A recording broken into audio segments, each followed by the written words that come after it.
folks. Welcome back to the Do This Now podcast. This is your host, Sid Patel, CEO of Beverage Trade Network and Bartender Spirits Awards and a few other competitions and trade shows around the world. This one is an incredible podcast, especially when it goes to the planning contest, like what you should focus on. That's where I wanted to go with this panel. So I have state associations from the distillers, guilds, spirits industry heads, distillers themselves who are leading this guilds and association in this panel. And what we talk about in this panel is really, what is the state of the industry, how distillers can focus their time, money, and energy in 2025, and what these guys are up to as well. I think some incredible pointers there. What I noticed was natural ingredients, less artificial stuff going in. Packaging, the TTB just approved like a big format packaging. American Single Malt classification got approved as well, so big opportunity there. Obviously trade tariffs. I think the myth of that US distillers will win is clarified here as well. I think they are also worried that shouldn't happen because raw materials will go up. So have a look at this podcast, and also do check out Bartender Spirits Awards. Submission is now open. Do not miss the early bird deadline, which ends on January 31st. So go to bartenderspiritsAwards.com and check it out. And this video will also be there in different formats with each question later on as well. Thank you. Good morning, everyone, and welcome to another episode of Do This Now. As you know, that Do This Now usually picks a hot topic and we discuss it with our industry experts. The burning topic that we have today is how to plan your 2025 and how to strategize a game plan. We have Sid, who is going to host and run this Do This Now, and we have our speakers, who is John Granata, the co-founder and master distiller at Jersey Spirits Distilling Company and president of New Jersey Craft Distillers Guild. We have Aaron, who is president and master distiller at Calwise Spirits Company. We have Lee Wood, who is co-founder of Woods High Mountain Distillery and president of the Colorado Distillers Guild.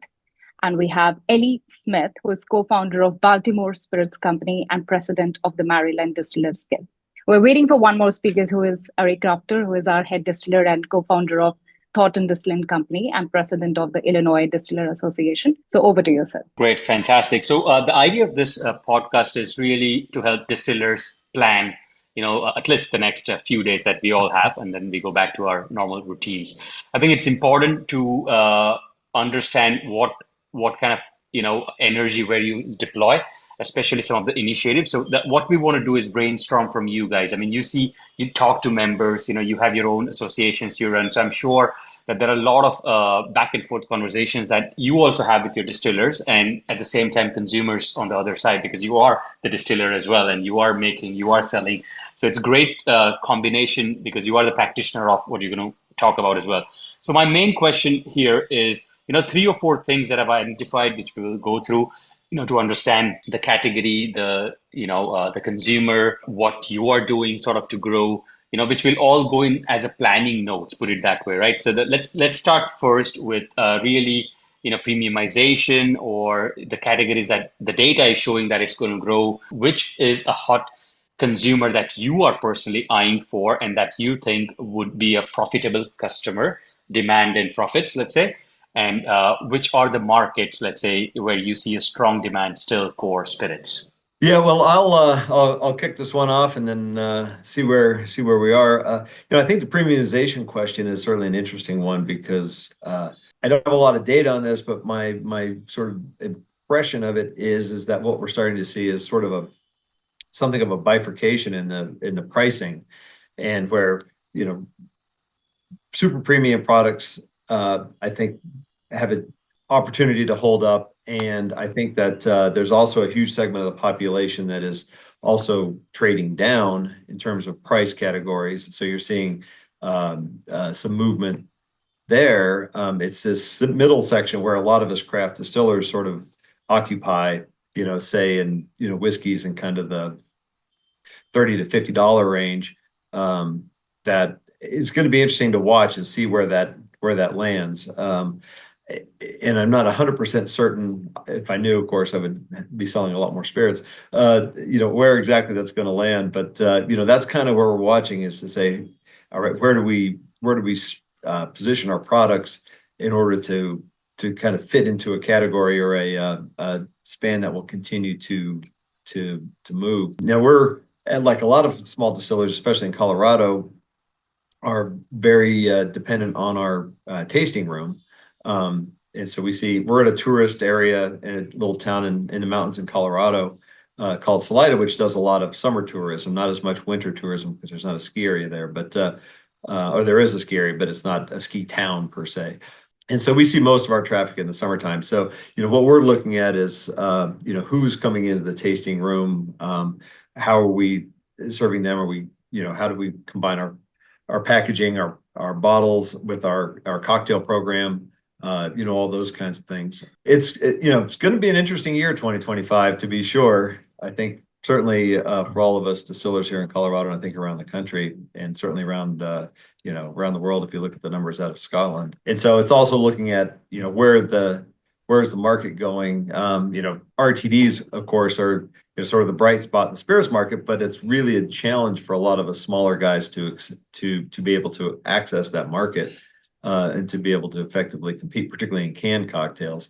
There are some bottled RTD opportunities there as well that we're looking at. But so it's going to be interesting times, and really trying to target on who our customers are, and it's going for the classic 80-20 rule, and really focus on those 20% of accounts that are driving the majority of the revenue, and kind of doubling down on helping support those customers and hang on for the ride. Yep. Good points. Direct to consumer tasting rooms, RTD, canned cocktails, and obviously, you're not reliant on the traditional distributors, but you're trying to control this at least and trying to grow there. So, what do you think, John? What are you up to, and what are you focusing on? I know Lee is more in a resort area. We're not really in a resort area. We're in the major metropolitan area.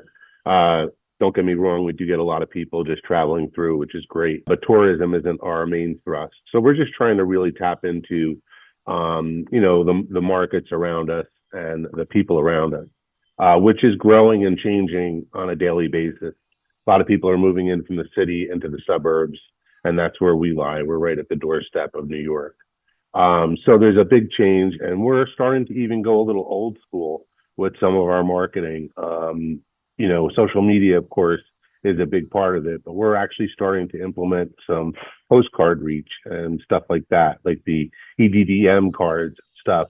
So we can really focus trying to get those people who are starting to move into the area and turn them into customers. RTDs have been tough for us just because, the price points have been set, and it's really difficult to really make a decent profit out of it. Again, applying the 80-20 rule, I don't want to spend 80% of my time on 20% of the business. So we have been really rolling out all of our products since inception in something that I think is starting to align a little better now.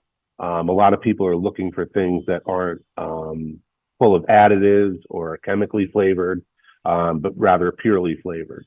So we're really getting a lot more traction with that now. We always have, but we're seeing a lot more people interested in the conversation.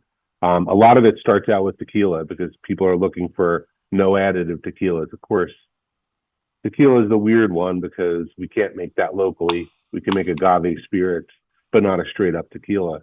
But we do use that as a leveraging point to start talking to people about things that are not relying on so many chemical flavors and additives and sugars and stuff. As far as, our growth point, I think has been, we have a pretty good even balance across the different demographics, but really the 35 plus are starting to grow a little more. Our whiskeys are premium. We are doing single malt. They're actually very good. They're very well received. And you have these people in that 35 plus category who are willing to spend more. They're willing to treat themselves. Around here, it's difficult with the 21 plus crowd. A lot of those are looking for those no alcohol options. They don't have a lot of money, so they're watching everything. They might come in for a cocktail or two, but they're not going to walk out with a bottle still because they just don't have the funds to do it. So while we're trying to gather them, we're also still focusing on the strong points of where we can identify with customers who are going to see the premium part of our products and really excel towards that. Anyone wants to jump in here? Sure. Yeah, I kind of think what Lee was saying about the bifurcation was pretty interesting. We, in some ways, right, that premium side is definitely growing. And for us personally at our company, we've been working on building a club out, an in-house whiskey club. So, most of a lot of the movement is still dependent on that tasting room, but we're not in a resort area or an area that has a ton of just organic foot traffic. So we do need things to bring people in. So, we have those club releases. You got to keep things kind of new and exciting. Like millennials are always the grazers, right? So that still kind of applies that you want to have something new out there. And we have like a blend your own kind of tour as well that goes along with that. And it allows us to test out new ideas that might later on be something that we would release as part of this club. So that's been an interesting area for that premiumization growth. But kind of what Lee was saying is that there is a push in the other direction as well.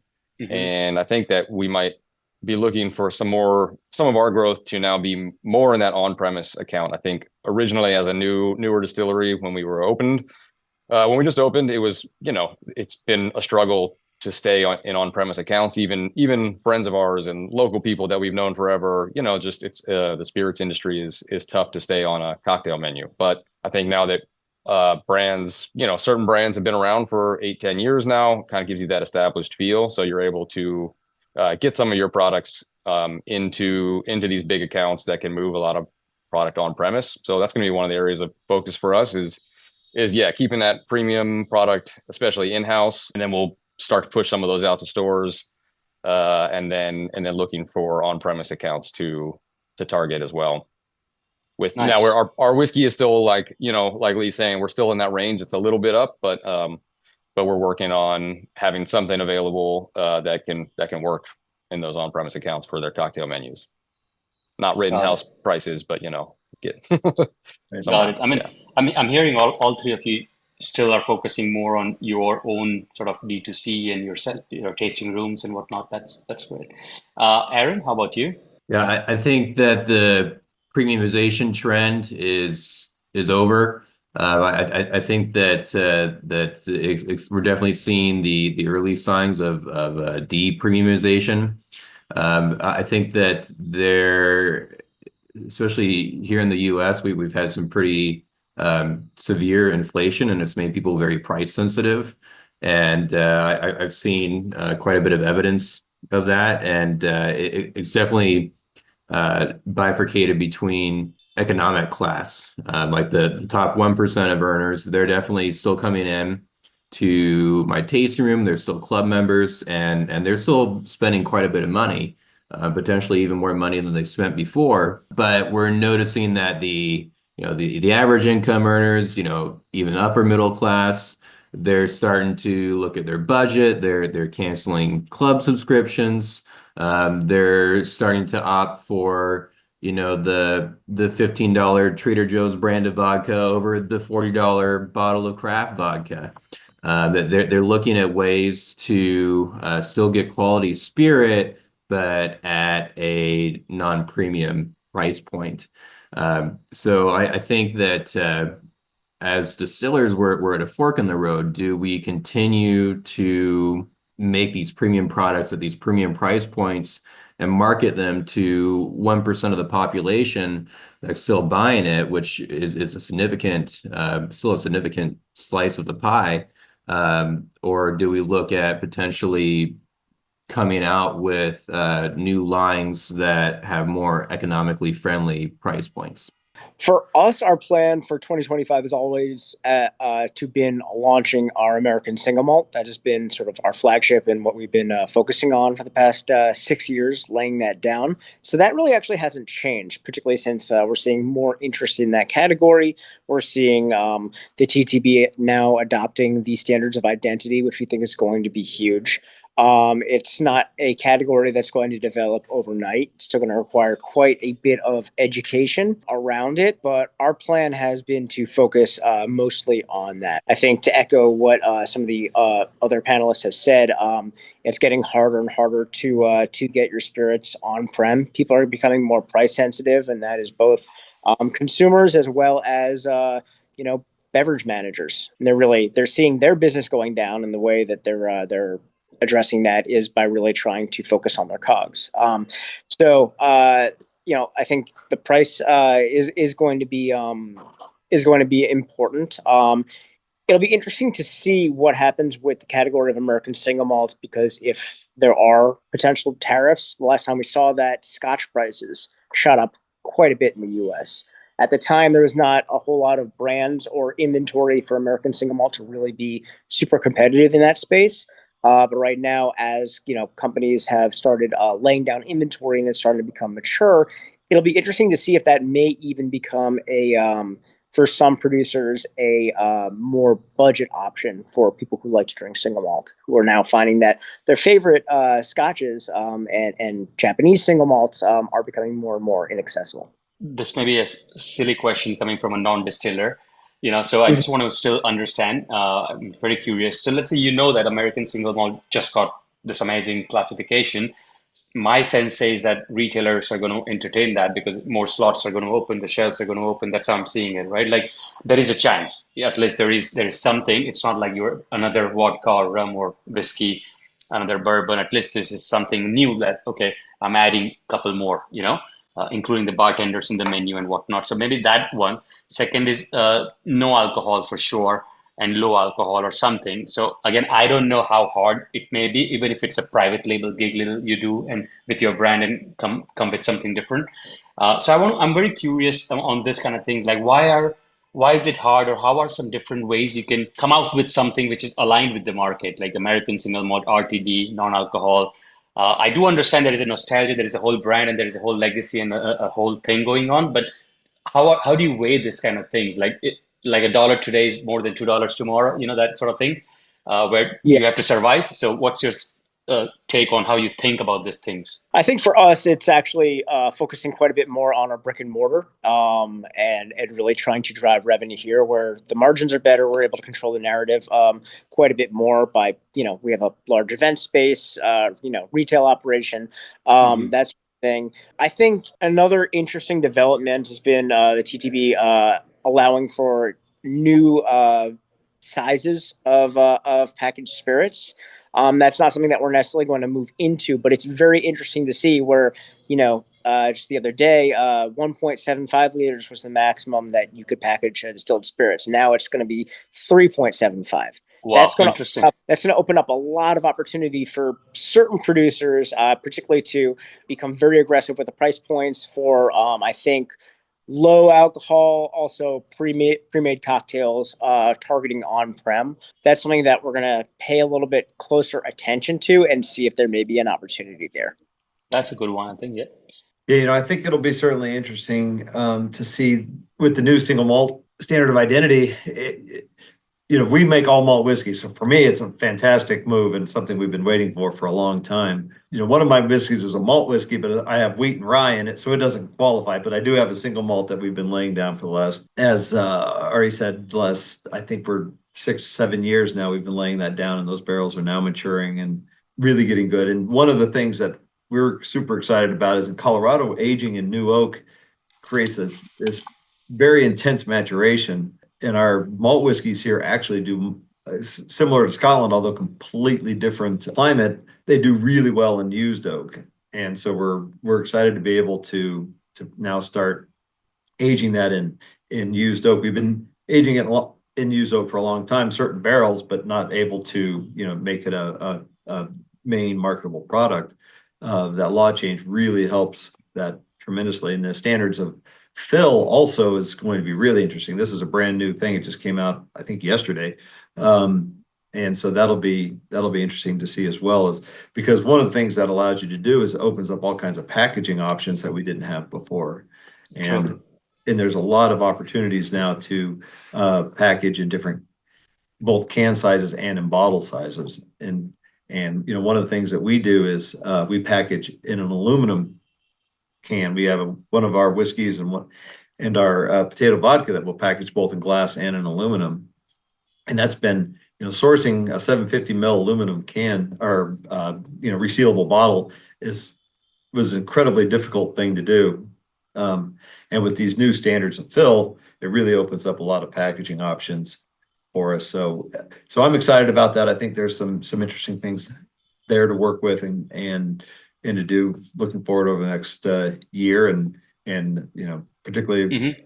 So I think there's some good news on the horizon, and TTB is making an effort to sort of allow us to be a little more competitive and do some things around the world. Now, I'm sure we'll get into all the tariffs and all that stuff later, but it's a double-edged sword, as Ari said, because those of us domestic producers will probably be able to compete a little bit more overall for the industry. It's going to be a killer. So let's move to the packaging, leading it to sustainability sort of question. That definitely is it's not a trend. I would say it's just an upward trend going every time upward, right? But we have to become sustainable, eventually. So what are you seeing? Like you just mentioned one, I think this bigger sizes is a great way to be sustainable. You can market it. You can try to say that bartenders will start using it, but give me some more examples of what you are doing in marketing or packaging or even making or sourcing. Just throw some examples on what is that definition to you and what are your plans there for 2025. For us, it's mostly focused on the production side, and that's what we find around the state as well. It's hard to find sustainable options for packaging, and we work with everybody as local as we can, but at least we just sourcing glass and things like that are really difficult to find good sustainable options because they're all produced. I don't know if there is a producer in the US anymore, so everything is a large footprint to get here. So mainly like the glass bottles and everything usually comes from China, is it? Italy, China, India, all over. Mexico, Oh. right? Yeah, there's some. Yes, that's right. They have a new facility down there too. So there's some options, but so for us, it's mostly on the production side. Like sourcing local grain, working with farmers that have sustainable practices, and then in our facility, we're fortunate to have been able to put in like a ground loop for cooling. So we get our cooling source is actually just water from the aquifer. So we use that to chill a water tank and send that around to cool all the process side. So that's where we've been focused, and then we've been working with the state. They have a program for electrification, where they are focusing on like small manufacturers and helping them find areas to electrify. So they had a program where they would come out and do an energy audit and then recommend energy improvements, electrification projects, and then help you find grants and things like that. So it helped a distillery in the state get a whole new still, basically. So really, really great option there. As I'll put my guild hat on for this. There's some interesting things. So, for example, there's a distillery called Marble Distilling in Colorado has really built a very extensive heat reuse system and sustainability system that is definitely worth a look into. And I don't have enough details on it to be able to speak to it intelligently, but they are very open about sharing, what those plans are and how that program went together. So there's some, so that one is really an interesting one to watch. And I think there's a number of different programs around production because we're all trying to cut costs. So, how can we reuse and recycle heat and those kinds of things, and something that we're always looking at. Although as a small producer, it's hard to consistently, for us anyways, production is not as consistent perhaps as it should be in order to really take advantage of a lot of these programs, or a lot of these ideas and things you can do. Again, around the packaging, we've been packaging for years, as I mentioned, in these aluminum cans, which is, from an environmental standpoint, is a lot better, we think, than glass. Just from the standpoint of moving it around is a lot less expensive. It's eminently or completely recyclable. Glass is recyclable as well, but the market for recyclable glass is really inconsistent. And so, for example, for us in Colorado, where we are, there is actually no glass recycling. So that just goes in the landfill. Now, it's not going to create microplastics and things like that, but nonetheless, you hate to spend $3 on a bottle to have it shipped in, and then put it up in your tasting room, pour 13 drinks out of it, and then put it into the dumpster in the back. It just makes me insane. So we're looking for sure around packaging, around how we can do that. And again, with these, we like the aluminum. Customers are not crazy about it, so there's a huge customer education piece that has to happen. So I'm not ready to convert entirely, for example, to aluminum because I still have to sell some booze to somebody somewhere along the way. and and consumers, from our experience, just aren't fully ready to embrace aluminum spirits. Obviously with canned cocktails, it's a different situation, but spirits, it hasn't been fully adopted yet. So it's always an interesting push and pull and trying to figure out where you can do it. But I also am not going to stand up and say, wave a green flag and try and greenwash things, because it's still energy and water intensive, this business that we're in. So yeah, we don't have the luxury of being in a wide open space, and we don't own our building, so it's tough to do some of the geotherm things, although we'd love to do that, because that would definitely save a lot of energy. As far as we've been pushing our landlord, and they have been doing a study to do solar panels, because we just have enormous areas of roofs where we are, and even if they were just getting it, acquiring it to sell back, that's going to still be a big help. But when it comes to packaging and stuff like that, actually Jersey forces us to want to use glass, because they've now put a bunch of regulations on us if we're going to use aluminum or plastic, where we have to file and pay enormous fees and prove that we're recycling everything. And they're also trying to push laws in place that puts the burden on the manufacturer rather than kind of even it out across everyone who's part of the process. So I'd love to go to some of these other products that are a lot easier to move and more economical to move. But at the end of the day, unfortunately, our state just pushes us towards forcing our hand on certain things, and we'll have to stay with glass, or else open up just a big Pandora's box. Aaron, what are you doing in sustainability, or at least from the consumer side as well? I kind of echo what Eli said earlier, in that there's not a huge opportunity for sustainability in packaging. Like there are, for instance, labels. You can get recycled labels made out of recycled paper, but they cost you 20 to 30% more. It's more expensive to use recycled paper, certified recycled paper labels, than it is non-recycled paper. And I don't see the value or the demand from the consumer to justify that extra expense. And then we have seen more sustainable options in the actual vessel itself, as far as like reusable kegs or Tetra Paks. Implemented in European and Asian markets, but as far as the U.S. market, the TTB standards of fill have prevented us from being able to use these more innovative packaging approaches. And Leah's kind of hinted at that too, as well as aluminum. There's only a few aluminum options that will work to package spirits into, because they have to be a certain volume. So I really focus on the sustainability of the production side, like Eli said, and I'm in Paso Robles, California. We're one of the premier wine regions in the world, so we have hundreds of wineries here.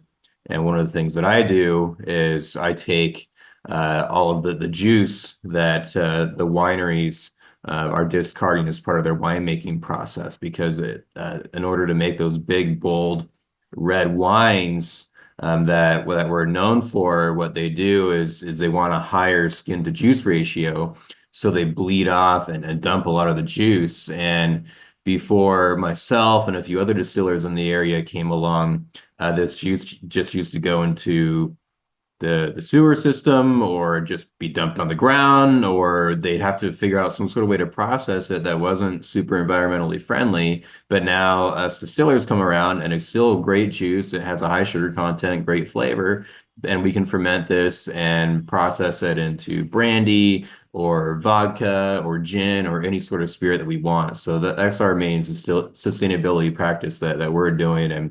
And yeah, I think that the main opportunity for enhancing sustainability is on the production side, and that is something that I find resonates with the consumer. I would just echo that. I think for smaller producers like ourselves, we're really focused on sustainability and the production side. For us, we sit on top of an artesian well, so we're able to pull water for cooling and mashing and proofing and all that, and also use grain that's only 100% grain that's grown locally. But I think one one trend that we have seen in the past couple of years is the market moving a little bit away from secondary packaging. I think consumers are becoming more sustainability conscious. They see these boxes and tubes as a bit wasteful and unnecessary, so they are not really rewarded in the marketplace. For producers, they're a lot more expensive to design, and particularly now where consumers are becoming more price conscious, we're seeing, I think, a move away from that. I think historically, a lot of producers have thought of secondary packaging as a great way to premiumize, to get into that luxury or ultra premium space. We're seeing now that a lot of places are not targeting those areas because of price concerns from consumers, and B, where they are, they're trying to do so in ways that don't involve very wasteful and very expensive secondary packaging. Let's go on the tariffs, right? Like I think everyone's just talking about it, but maybe the let's clear some myths and realities, on how much really is worst case the increase of for international brands, and maybe it just feels that it's a great home run for the local producers, let's say for the U.S. distilleries, and it's bad for the international guys. So maybe everyone can just help clear the myth. Maybe if you're buying bulk spirits, still it's bad, or how do you see this? Like, is it really, really great for U.S. distillers? I think I'll just And we don't need to be that- political yeah, here. yeah. We just simply No, no. are asking. It's good and or not good. I think that I mean, most of us on the call, at least, I don't know, but we're all very small, and I think a lot of these questions are questions for people that have That's true. larger That's true. Yeah. larger operations. We're focused in our home market, and we're in a couple of other states, and I think that for us, still most of our growth is looking like it's locking down the home market and making sure people look to you before they look to something else they haven't seen before. Mm. So I guess there's a chance that if like Ari was saying, if those prices go up on your single malts and you have we don't have a single malt, an American single malt, but for people that do, if they can look at that American single malt, potentially some benefit there for local people. But I personally am not putting a whole lot of stock in it changing the way that I'm operating or seeing sales. Let me also add this. Do you think that if worst case a dollar goes more on some imported brand, like a famous brand, I personally think that spirits consumers have way more loyalty than a beer or wine. So for them to switch, it's not just doesn't like it's not about a 50 cents or a dollar, right? They have to be really they're not so like curious like wine and beer where they keep on switching. So add that element as well on, like how much does it take to really switch a loyal spirits drinker? Yeah, I can talk on this tariffs thing. I think that tariffs are bad.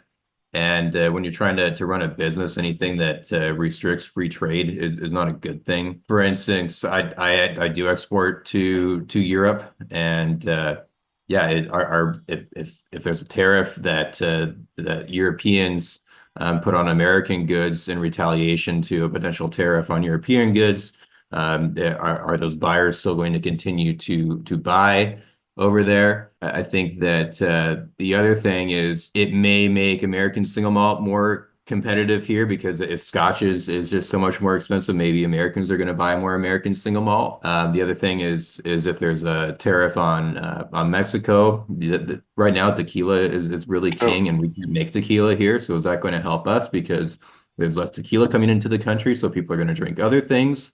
But the other side of that sword is, well, now there's probably going to be retaliatory tariffs on American companies, and the companies here that we're exporting and relying on foreign markets aren't going to be able to do that. And now things get a lot more competitive here in the US because the companies that were exporting before now have to find a place to put their product here in the US. The knock-on effect of this enormous increase in bourbon production, as well as, kind of hits as Aaron mentioned, just to add on to that, because these bourbon distillers got to sell something somewhere, and that just creates overall downward price pressure on whiskey in general and bourbon in particular. And so that makes us less competitive locally as well for those who are producing those whiskeys. Now, it's a little different for white spirits and and certainly that's a huge part of the market. But yeah, the tariffs on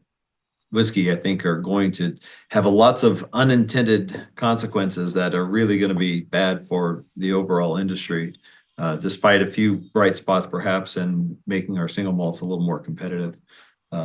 Yeah, so I'm very nervous about how that is going to affect the overall market, and then how it's going to bleed down to us little guys as well. So that's very interesting. Even from you guys, I mean, it's a no sort of thing. Like let's not sort of do it. Yeah, interesting. Well, and the only thing to add, I was just going to say, like, let alone like specific tariffs on whiskeys and other alcohol. I mean, the supply chain side of it is more. I mean, there's been so much increase in packaging costs since the beginning of the pandemic. I mean, 100% at least. And so I feel like the danger lies there a lot as well, and that's what makes me particularly nervous. And one of the things, I mean, you said like literally there's no glass manufacturer. So what if that just like there's just no choice now left, to source some of the things that you're saying. Right. And we kind of saw that happen too, because a lot of the glass was made in China.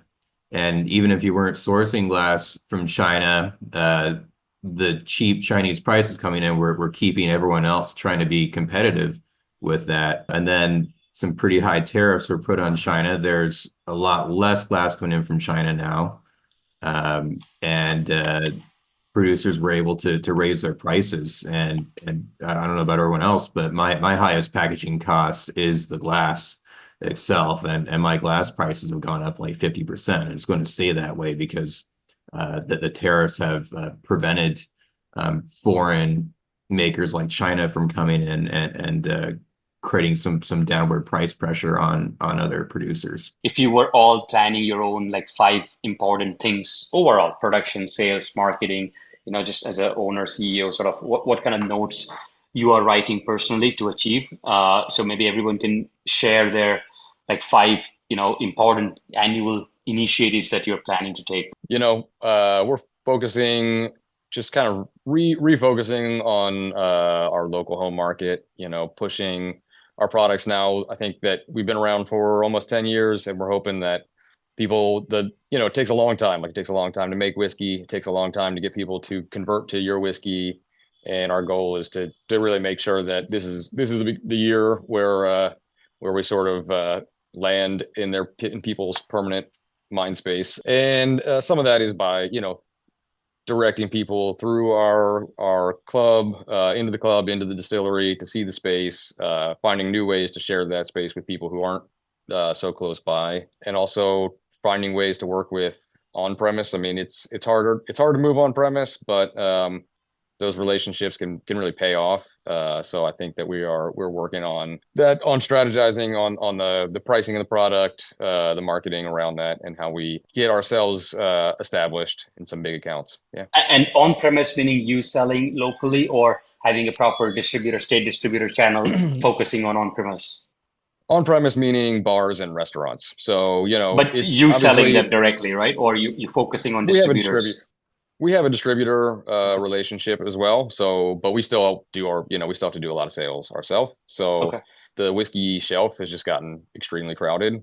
And so you either have to be the brand that people are already looking for, or have something that stands out on the shelf to help you get some recognition in certain ways can help. But on premise, there's always an opportunity there, and it might be a little easier to get some space there. It's not easy, but it's a little that's our a little easier. Yeah.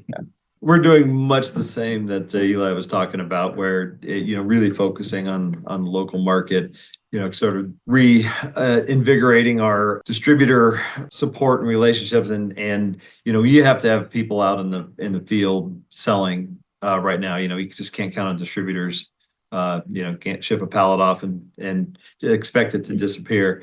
So there's so many brands, you can pull in so many different directions. And so really focusing on, how can we support our distributors? How can we support the local market?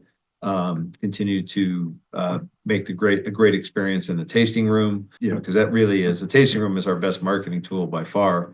And looking at, are there opportunities, for right now, for example, in the state of Colorado, DTC is not legal. So then, what are the ways that we can kind of work with retailers to get product out to potential customers that we meet through the tasting room?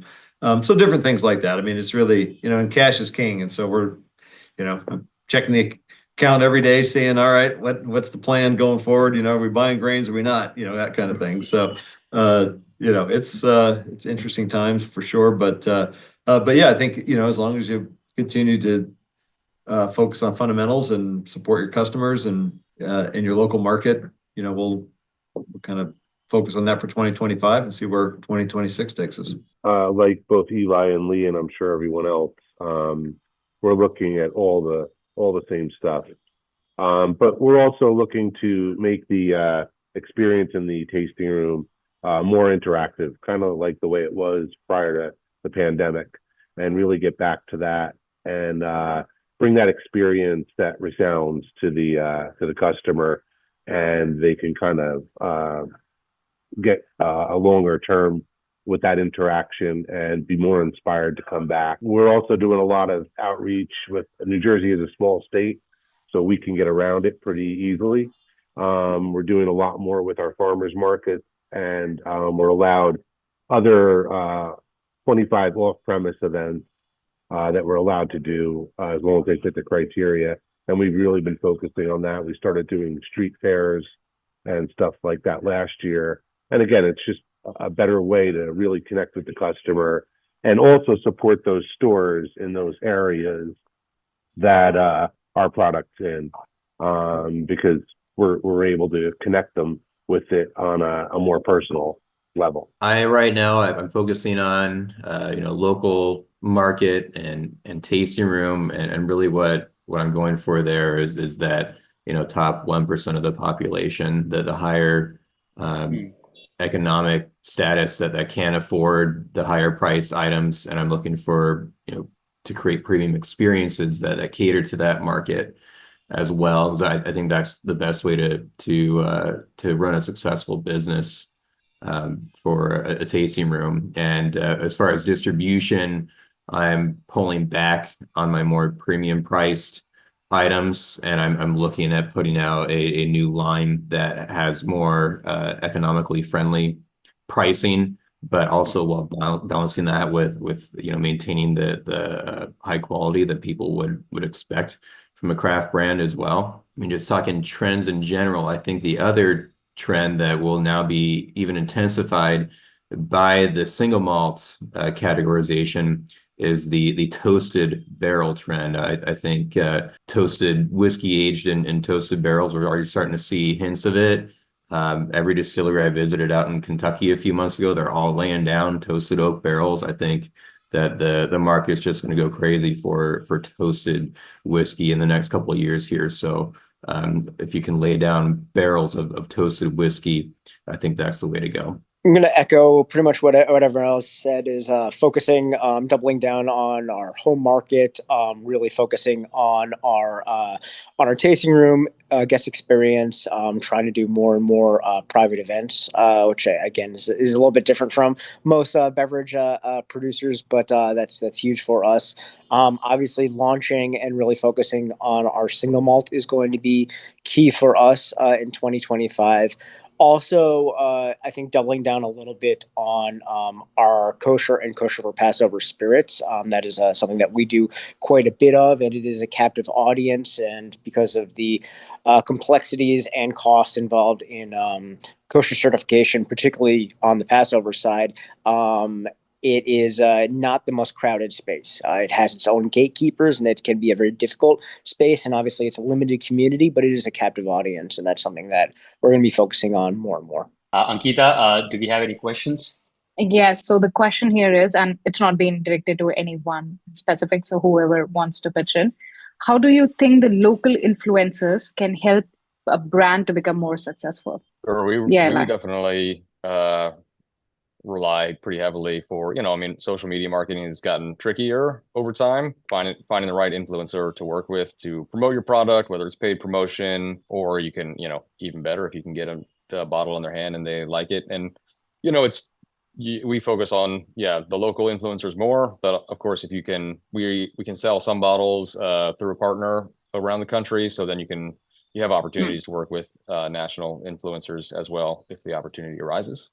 Does anyone have like some examples of what kind of things you've done which has worked on this context? Just for us, we have like these blend your own tours, and so we have a paid promotion of an influencer, and that's been a pretty successful and reliable way to bring new people into the distillery.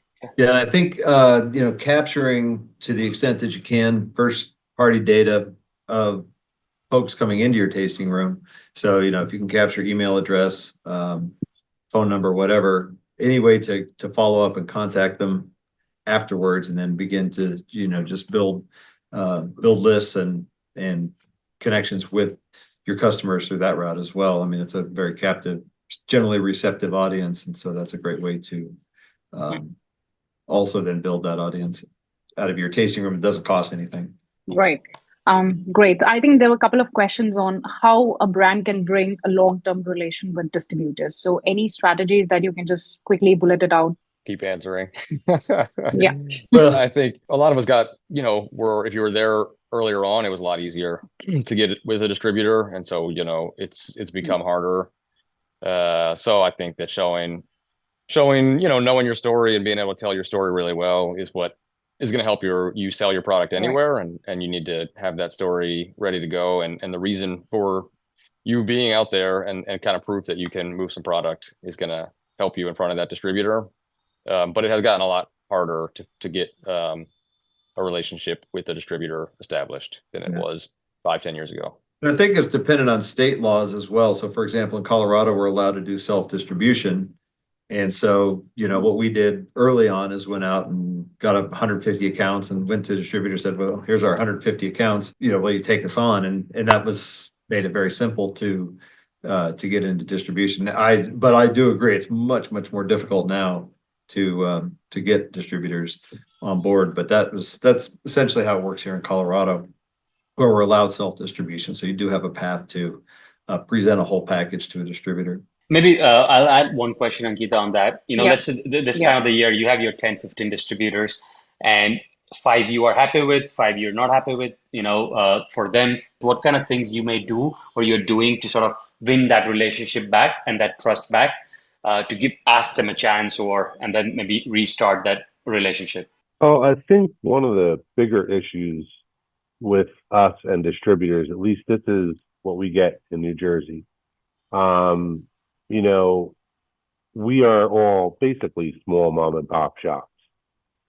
The distributor doesn't look at us that way. They look at us as though we're Tito's or Buffalo Trace, and that we're able to support them and the customers in such a dynamic way that basically we would not be making any money at all. In fact, we'd be in the red.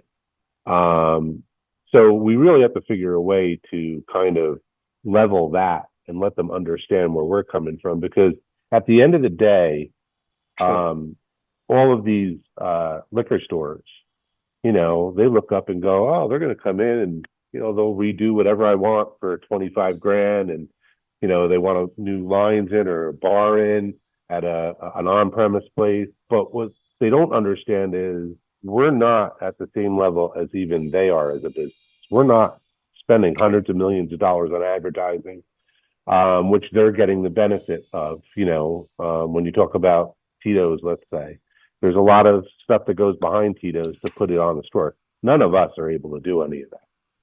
So and I think that's a lot of stuff that happened with the pandemic, is the reality set in. And in New Jersey, these retailers are slow. They're sucking wind. They're not doing the amount of business that they were doing before. And then, you have, don't want to get political at all, but you have the WHO start saying that alcohol is bad for you. And now you have the Surgeon General starting to say that alcohol is bad for you, but they're not really bringing anything forth in terms of data to really suggest that. We know that it's a poison, but don't tell me everybody's getting cancer when you're not telling us that none of these people smoked in their lives. They just drank, and that's what we're basing it on.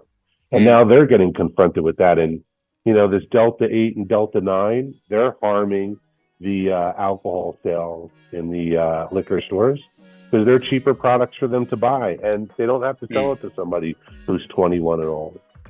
So the challenges are big. The mass producers are making us the biggest damage in the whole market. So until we can find a way around those challenges, it is going to be that much more difficult every year we go.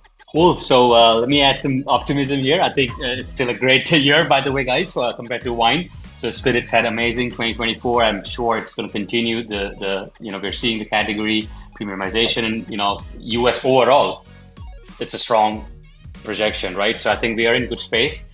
I wish you all the best for 2025, and thank you all for attending this call. Thank you, gentlemen. Appreciate it.